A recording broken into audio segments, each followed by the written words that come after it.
Sign language interpretation proceedings is available to watch on Parliament Live TV.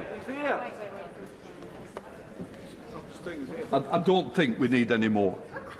If you listen to this next bit, it might help. Before we I wish to make one further point. There are many reflections on Sir David Amess's decency and kindness at a very moving Requiem Mass held yesterday. I sincerely hope that those qualities of kindness, decency, are reflected in our proceedings today and in the future. I now call the Prime Minister. Chris Bryant, number one. Number one, Mr. Speaker. Prime Minister. Mr. Speaker, this morning I had meetings with...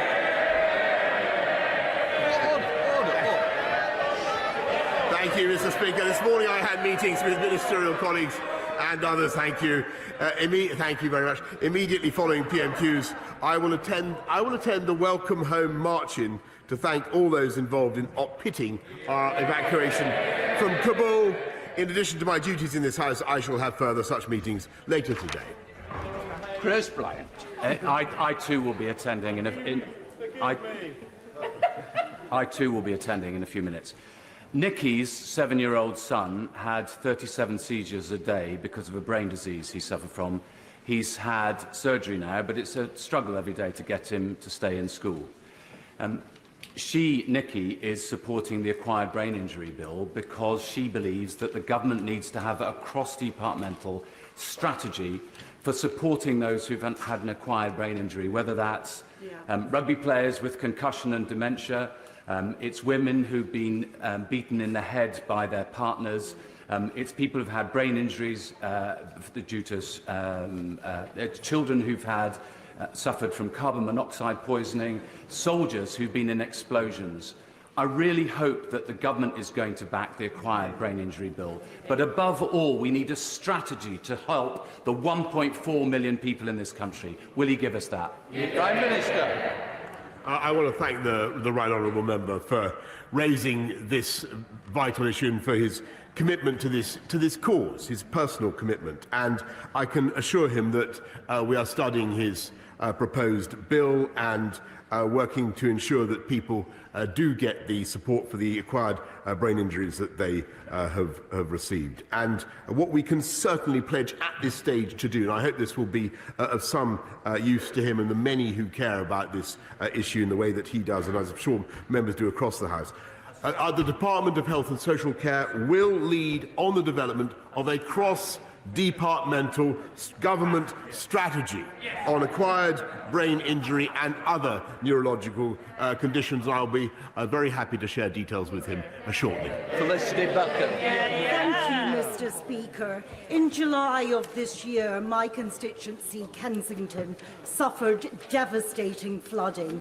with more than 2,000 homes flooded, a river running down Portobello Road, and a lot of residents having to move into temporary accommodation. Does my right honourable friend agree with me that Thames Water needs to come up with short and long-term solutions, and they need to make sufficient investment in infrastructure to prevent events like this happening again? Yes. Prime Minister. My honourable friend is absolutely right to raise flooding, Mr. Speaker, and she's right about short and long-term solutions, and that's why I'm proud, amongst other things, to have helped instigate the Thames Tideway Tunnel, with the biggest super sewer in the history of this country, which will help to deal with what happens in London when the Basildette interceptors overflow, and to deal with flooding throughout the city. Leader of the Opposition, Keir Starmer. Thank you, Mr. Speaker. At the last election, the Prime Minister promised that nobody would have to sell their home to pay for care. That's another broken promise, isn't it? Prime Minister. No, Mr. Speaker. No, Mr. Speaker. Because if he looked at what we are proposing, and if he supported what we are proposing, which is fixing something that Labour never fixed in all their years in office, Mr. Speaker, We are saying to the people of this country that we will disregard your home as part of your assets if you and your spouse are living in it. And number two, Mr. Speaker, you can have a deferred payment agreement if you move out of it and you're living in residential care. You can have a deferred payment agreement. But most important of all, Mr. Speaker, by putting the huge investment that we are making now in health and social care, and we are allowing for the first time the people of this country to insure themselves against the potentially catastrophic, the otherwise catastrophic costs of dementia or Alzheimer's, Mr. Speaker. And even if you're not one of those people who suffer from those afflictions, we are taking away the anxiety from millions of people up and down the land about their homes. Keir Starmer. I think the Prime Minister just described the broken system he said he was fixing. So it's certainly not a straight answer. Let's have another go. Let's have another go. He used to say, I see they turned up this week, Prime Minister.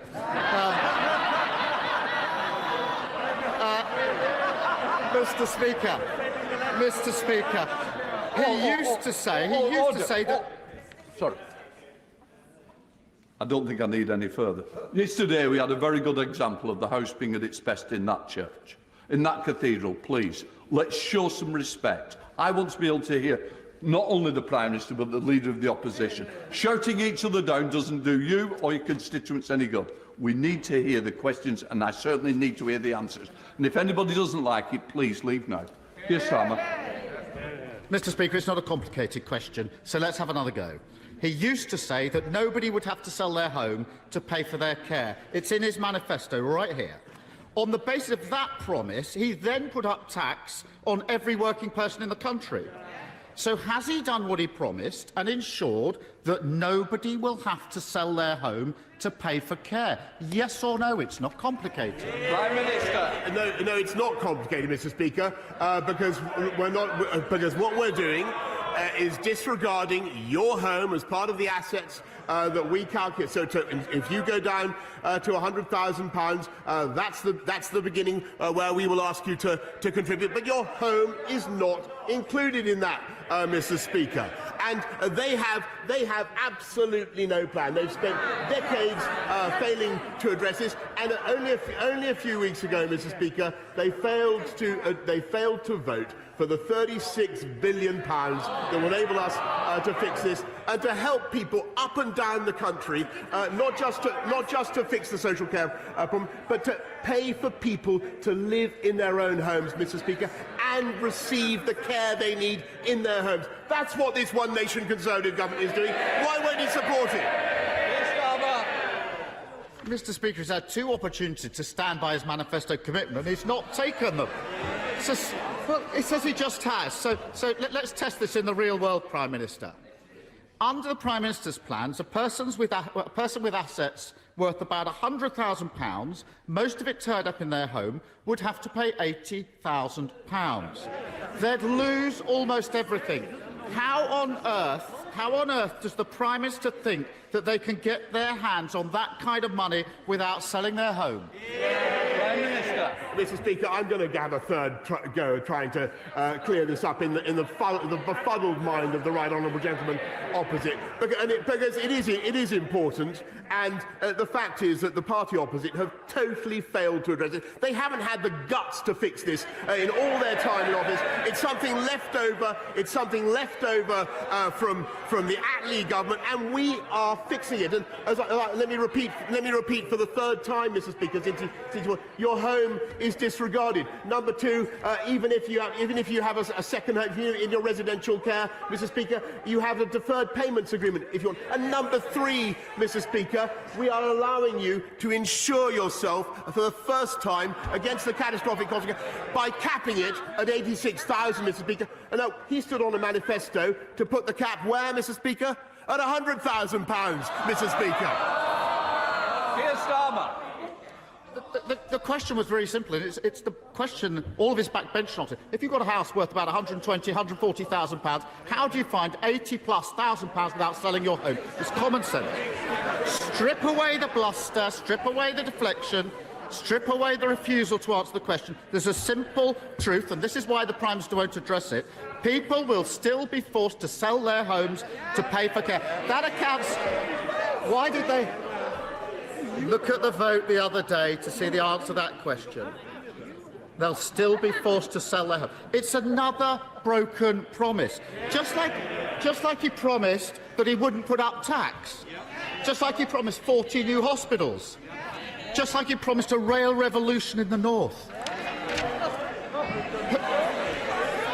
Mr. Speaker, who knows if he'll make it to the next election? But if he does, how does he expect anyone to take him and his promises seriously? Prime Minister. Mr. Speaker, yet again he raises the rail revolution in the north. And the 3 new high-speed lines, Mr. Speaker,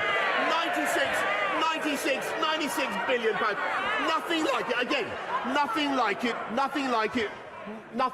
Mr. Speaker. Nothing like it for a century. And just for the advantage of what I didn't even know this. I was in a state of complete innocence about this last week, Mr. Speaker. But it turns out that the right honourable gentleman actually campaigned against HS2 altogether.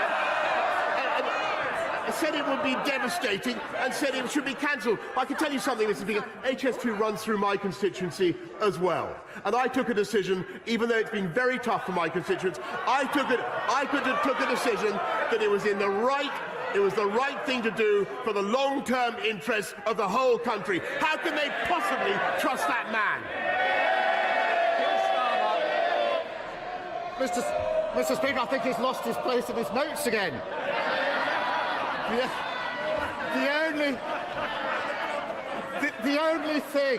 The only thing he's delivering is high taxes, high prices and low growth. I'm not sure the Prime Minister should be shouting about that. And it isn't just broken promises, it's also about fairness. Everyone needs protection against massive health and care costs. But under his plans, someone with assets worth about £100,000 will lose almost everything. Yet somebody with assets of about £1 million will keep almost everything. It's just like their 2017 manifesto all over again. Only this time, something has changed. He's picked the pockets of working people to protect the estates of the wealthiest. How could he possibly have managed to devise a working-class dementia tax? Prime Minister. Mr. Speaker, I think I've answered that question 3 times already. This does more for working people up and down the country than Labour ever did. Because we're actually solving the problem that they failed to address. We're disregarding your housing asset altogether, Mr. Speaker, while you're in it. And he talks about jobs, he talks about working people. Well, let me just remind him. There's just one key statistic that people should bear in mind. It's now almost a month after furlough ended. He talks about the economy, Mr. Speaker. There are now more people in work than there were before the pandemic began. And that's because of the policies this government has pursued. Keir Starmer. Mr. Speaker, there's no getting away from it. Working people are being asked to pay twice. During their working lives, they'll pay much more tax in national insurance, whilst those living off wealth are protected. And then when they retire, Mr. Speaker, they face having to sell their home when the wealthiest won't have to do so. It's a classic con game, a Covent Garden pickpocketing operation. The Prime Minister's the front man, distracting people with wild promises and panto speeches, whilst his Chancellor dips his hand in their pocket. But now the Prime Minister's routine is falling flat. His Chancellor is worried that people are getting wise. His backbenchers say it's embarrassing. Your words. Your words. And senior people in Downing Street tell the BBC it's just not working. Is everything okay, Prime Minister? Prime Minister. Well, Mr. Speaker, I tell you what's not working. It's that line of attack. Because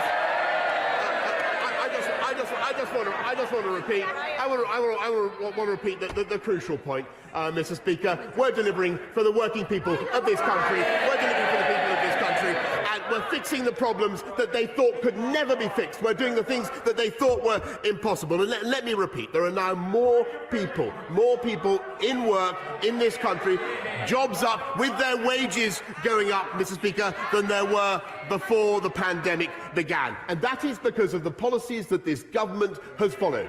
Whether it's on rolling out the vaccine, if you remember, that he opposed, whether it's on investment that he opposed. He did, Mr. Speaker, he didn't want to invest in the vaccine task force. I seem to remember.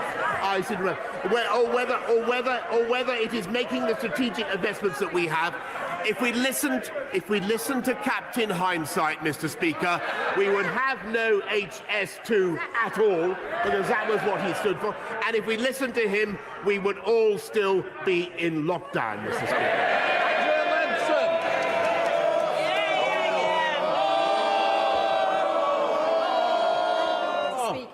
Can the Prime Minister confirm that he will use the rest of the UK's presidency of COP to urge countries around the world to make good on the pledges that they made in Glasgow? And does he agree with me that decarbonisation can create millions of jobs across the UK and around the world? Prime Minister. I totally agree with my right honourable friend, who's right about this and many other things, and that's why our transition to green jobs is supporting 440,000 new green high-wage, high-skilled jobs across the UK, and the breakthrough agenda that we had endorsed at COP26, I believe will support between 20 and 30 million jobs across the world by 2030, and I think that's probably a gross underestimate. We now come to the Leader of the SNP, Ian Blackford. Thank you, Mr. Speaker. I'm sure you will wish to join me and indeed the rest of the House in welcoming the moderator of the Church of Scotland to the gallery today, Lord Wallace, and to thank him for his sage words at his sermon this morning.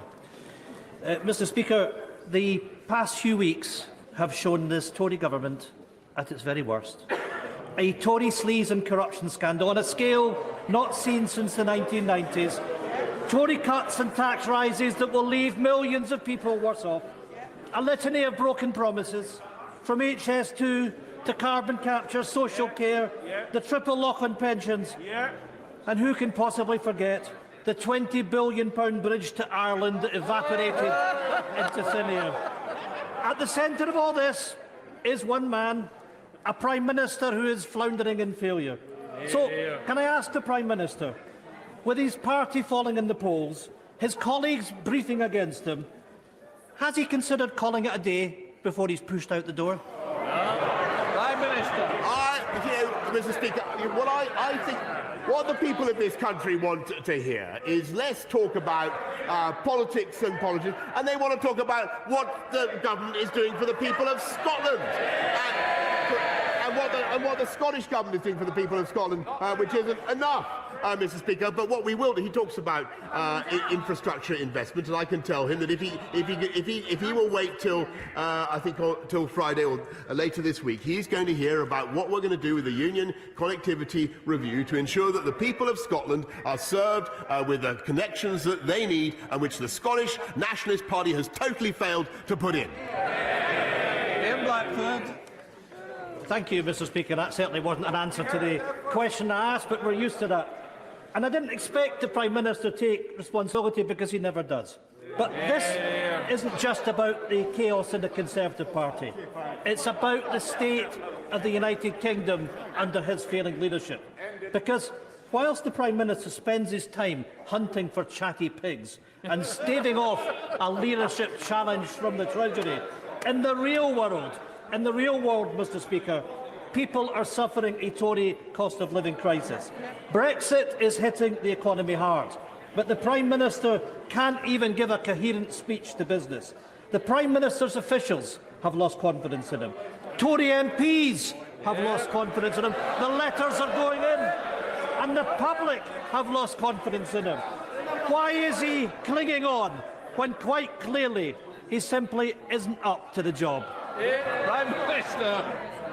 Mr. Speaker, I might ask the right honourable gentleman what on earth he thinks he is doing, talking about party political issues, when what the people of Scotland want to hear is what on earth the Scottish National Government is doing. They're falling in the polls, Mr. Speaker. I think their cause, yes they are, their cause is falling in the polls, and considering their manifold failures on tax, on education, and all the things the people of Scotland really care about, I'm not surprised, and I can see some agreement on the benches opposite.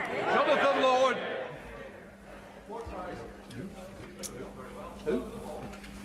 Mr. Speaker, I celebrate the recent successes of Woking College, my local sixth form college, and I welcome the recent government investment for a new teaching block, which will allow it to expand.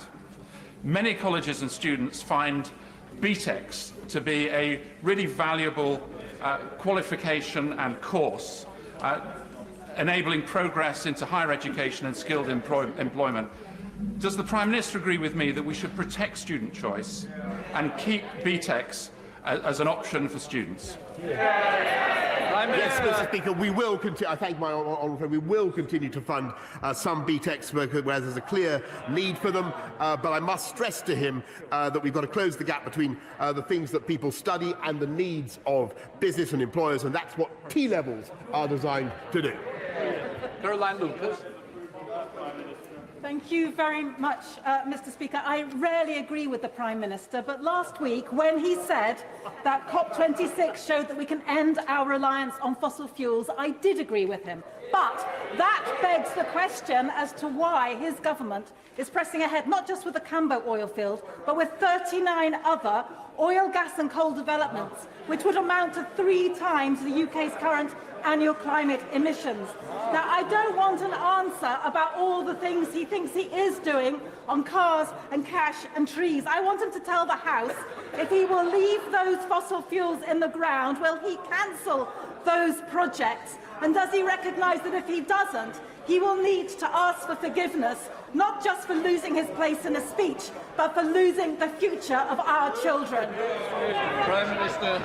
Mr. Speaker, we are not only powering past coal, going to an end to fossil fuel reliance in our energy generation at all by 2024, which is an absolutely stunning thing ahead of countries around the world. I'm glad that she's praising me for that. The Cambo oil field, as she knows, is for study by an independent regulator. But what we have also done, and led the world in this, Mr. Speaker, is stopped the financing of overseas hydrocarbons. And that is a fantastic thing which the whole world followed.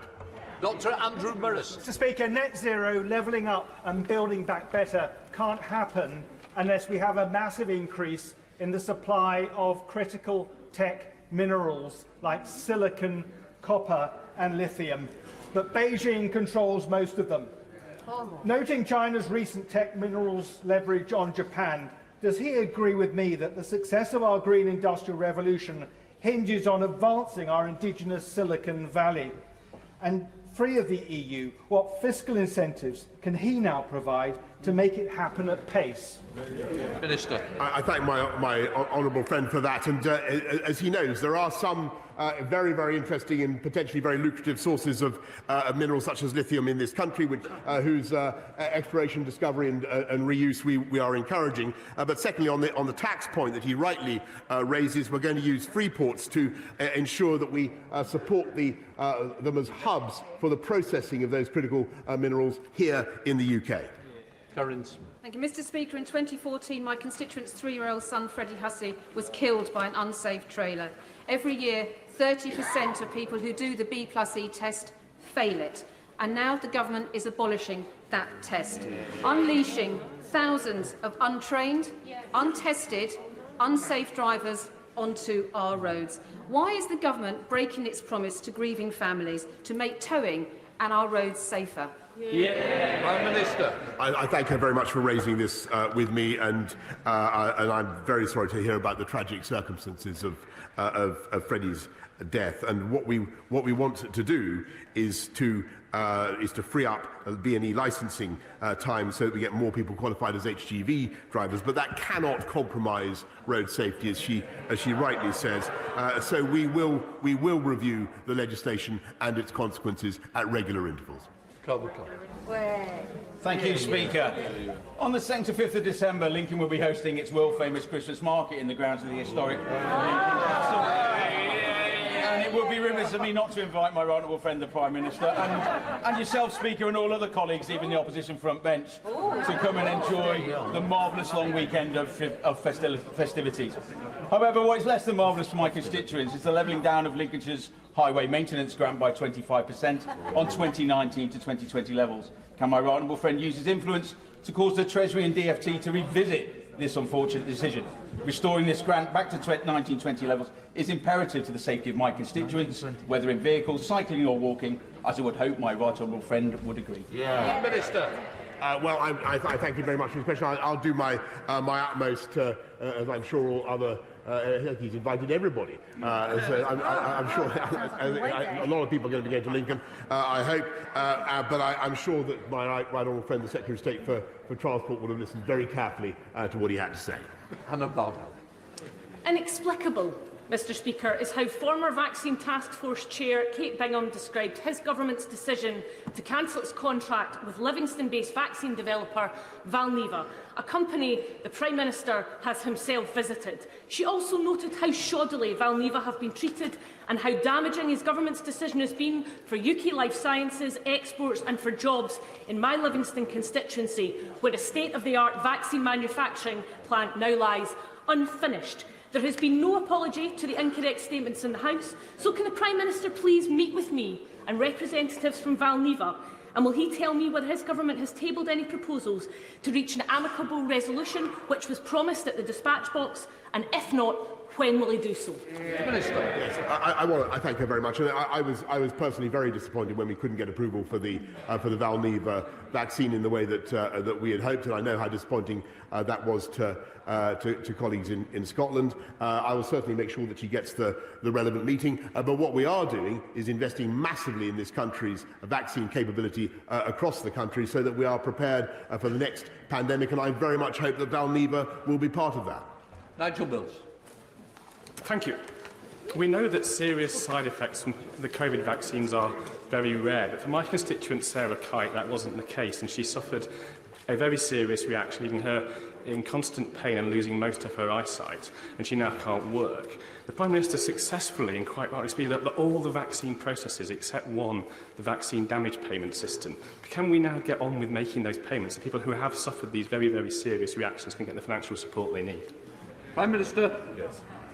I thank him very much, and I just want to reassure him and indeed to reassure the House and the country that cases such as the very sad one that he raises are extremely, extremely rare, and we're putting more money in to gather evidence for claims such as the one that he describes. But I want to repeat perhaps the most important message I can get across again today, Mr. Speaker. I want to repeat how vital that vaccination programme is, how safe it is, and how important it is that everybody who is eligible gets their booster when they're called. Thank you, Mr. Speaker. The government's integrated review concluded that the Chinese state poses a systemic challenge to our national security, and the Prime Minister has made clear that when it comes to China, we must remain vigilant about our critical national infrastructure. Can he therefore confirm today, unequivocally, that plans for China General Nuclear to own and operate its own plant in Bradwell in Essex have been abandoned, and explain to the House precisely how and when his government intends to remove CGN's interest from the Sizewell C nuclear project? Prime Minister.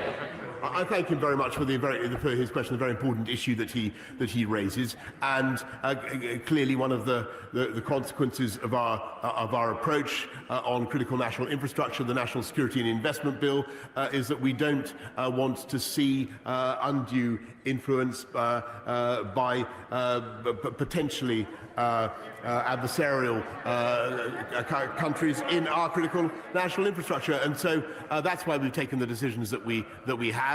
And on Bradwell, there will be more information forthcoming. But what I don't want to do, Mr. Speaker, is pitchfork away wantonly all Chinese investment in this country, or minimise the importance of this country of having a trading relationship with China.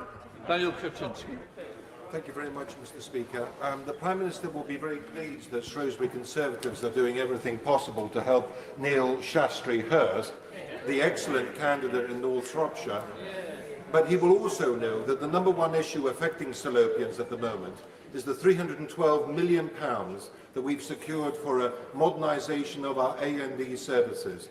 This has suffered terrible delays over the last 8 years, leading to a worsening of our A&E services for local patients. Will he do everything possible to help us get this finally across the line so that we can provide safe A&E services for all the people of Shropshire and Mid Wales? Prime Minister.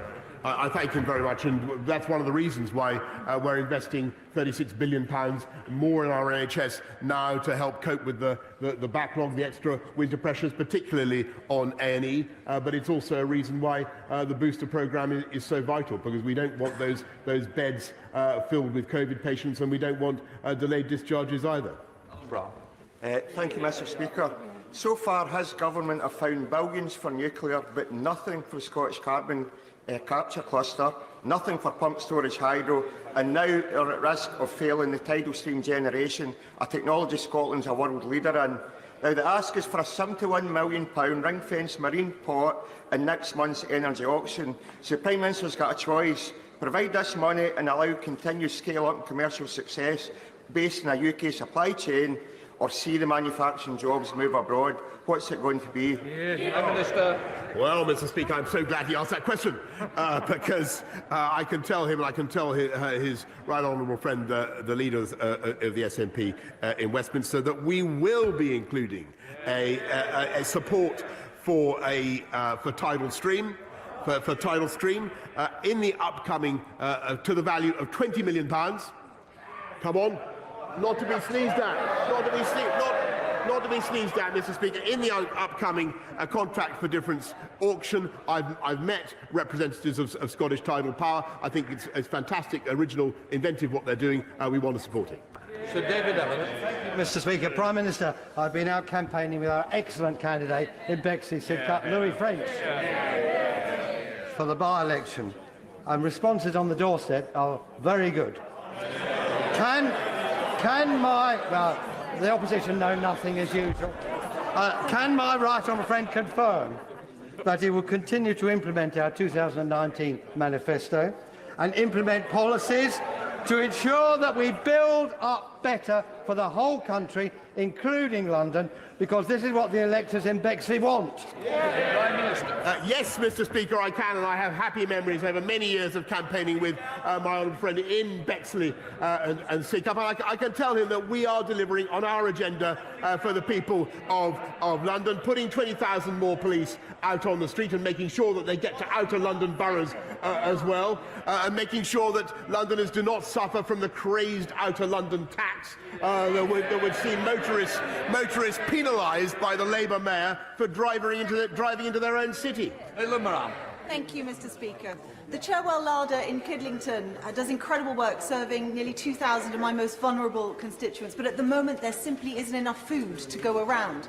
And this is a national crisis. Stock for charities like Fair Share is down 30%, in part due to the same supply chain issues that are affecting supermarkets. So will the Prime Minister help the Cherwell Larder, firstly by restoring the funding to Fair Share, but also what more can he do to incentivise businesses to give away surplus food this winter so that no family need go hungry this Christmas? Prime Minister. I want to thank her for raising Fair Share and what they're doing to support people this winter and indeed at all times. But I would also say that my experience of business is that they do an amazing job of contributing to this effort. Iceland is one of the companies that springs to mind. But on the supply chains, we're addressing it night and day, and we are seeing some of the problems starting to ease. They are the result, Mr. Speaker, of the British and the world economy coming back into life, which, quite frankly, would not have happened if we listened to the gentleman opposite. Thank you, Mr. Speaker. My honourable friend, the Prime Minister, was bang on Monday when he spoke about ending the unfairness of our high energy-intensive industries paying more than they pay overseas. So we know he is a friend to steel in Scunthorpe. So will he continue to do all that he can to ensure that my world-class steelmakers are on a fair footing? Prime Minister. Yeah, I thank my honourable friend and everything she does for steel and for Scunthorpe, and I can tell her that I do believe that British Steel has suffered as a result of decisions taken years and years ago from unfair energy costs. We need to fix it, and this government is getting on and making another of the long-term changes we're instituting, Mr. Speaker. We're putting in the nuclear baseload that this country has long been deprived of. John Speller. Thank you, Mr. Speaker. And Prime Minister, in a couple of weeks' time, I'll be introducing a bill to ban the import of hunting trophies. Not only does that have widespread public support and support from opposition parties, but in the past the principle has been supported by Conservative manifestos, the Queen's Speech, and indeed by yourself. So, Prime Minister, on Friday the 10th of December, will you tell your whips not to block the bill, but to let it go forward so we can work together and end this vile trade as soon as possible? The honourable gentleman is completely right, and that's why we're going to introduce legislation this Parliament to ban the import of hunting trophies and delivering the change that we promised, and I hope that he will support it. Sir Mike Penning. Mr. Speaker, the Prime Minister cheered all of my constituents up when he came to South West Hertfordshire and said we were going to have a new hospital. Sadly, Prime Minister, even though the money's there, the local management of our trust have blocked it. They're going to refurbish Watford and not give us a brand new hospital on a greenfield site, which is what we want. Prime Minister, will you meet me and some of my constituents to unblock this and tell the NHS they need to build a new hospital for Hemel Hempstead? Prime Minister. I'm grateful to my friend. I do remember the issue being raised with me when I was with him. I'll be very happy to secure a meeting with my right honourable friend, the Secretary of State for Health, and I'm sure we'll be able to unblock things one way or the other. John Nicholson. Thank you, Mr. Speaker. Scots stood slack-jawed this week with astonishment at the news that the Prime Minister has abandoned his DUP bridge to Northern Ireland. Perhaps he'll offer hot air balloons for the crossing instead and inflate them himself. Broken bridge promises to Scotland, broken rail promises to Northern England. With buyer's remorse consuming the Tory backbenchers, who does he think will be defenestrated first? His hapless Tory leader in Scotland or himself? Prime Minister. Mr. Speaker, I just want to remind the Scottish Nationalist Party that they are there to represent the people of Scotland and to deliver better services, better transport, better healthcare, and what we are delivering. He talks about transport, Mr. Speaker. I'll tell you what I said to the leader of the SNP in Westminster. What we are delivering is the first thoroughgoing review of union connectivity, so that we look properly at all those roads, the A75, the A77, the A1, all those vital connections for the people of Scotland that have been neglected by the SNP, that this government is going to fix. Final question, Miriam Kay. Thank you, Mr. Speaker. I'm absolutely delighted with the £500 million Start for Life funding that was announced in the budget. And my right honourable friend knows from personal experience how important those early years are, whether that's parenting advice, access to healthcare or age-appropriate theme parks. So does he agree that rolling out family hubs to 75 local authority areas is a great start? But can he confirm that if this is a successful programme, the government's aim is to roll it out across the whole country? Prime Minister. I thank her very much, and she's totally right in what she says about Start for Life. And I'm just seeing if my right honourable friend still in her place, which she's vanished. But I want to thank my right honourable friend, the member from Northampton, because she has championed this for many, many years. She is right. Mr. Speaker, investment in kids' early years is absolutely crucial. That's why this government has begun Start for Life. And yes, if it works, Mr. Speaker, we will roll it out across the country. We're now going to come to the urgent questions. For those who need to leave, please do so.